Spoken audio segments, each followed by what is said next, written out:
Bago ang tapatan sa aktingan at biritan sa inagaw na bituin, kumasa muna sa A to Z Challenge sina Kylene Alcantara at Therese Malvar. Let's watch this. Good morning, Unang Hirit. Ako po si Kylene Alcantara. And I'm Therese Malvar. Bago po kayo magtapatan sa inagaw na bituin, Ay magtatapatan muna kami sa unang Hirit's A to Z Challenge. A. Alcantara. Well, kasi Alcantara, kasi that's my surname and I'm really proud na Alcantara. B. BTS. Yun yung una kong naisip. Because I love them so much. C. Cute. Cute! Oh my God! D. Dogs. I love dogs so much. E. Epic. I don't like to be normal. I want to be epic. F. Food. Dalhin niyo po ako sa mga buffet, kaya kong ubusin lahat ng nasa plato yung lahat. G.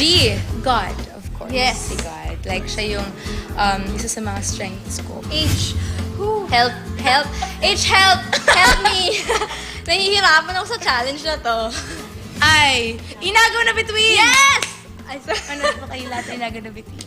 J. J. Justin Bieber. Charot. Jesus. K. Kylene. You know. Fact? Of course. Galing po sa pocketbook ang pangalan ko. L. Love. M. Love because lahat ng ginagawa ko at gagawin ko, I would like to always do what I love. M.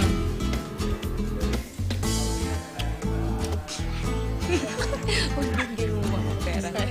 Sabi niya po, money. M. Millennial. N. Nice. O. O. OPM. P. Parents. Because without them, I wouldn't be here. Q. Cucumber M. Queen. A. R. Royal- Royalty. S. Snake and Sunflower. I'm Bakit proud. ba? Tutuklawin ko kayong Sunflower. lahat. Proud ako. Kumbaga, kung ano yung binabash sa akin, of course, you need to indulge it and Yes. turn it into positivity.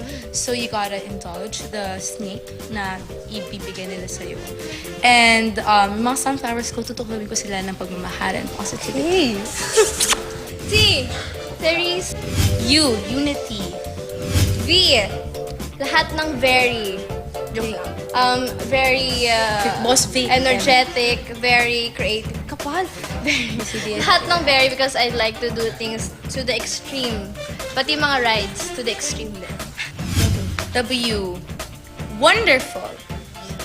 Wonder Woman. Wow! X. Extraordinary.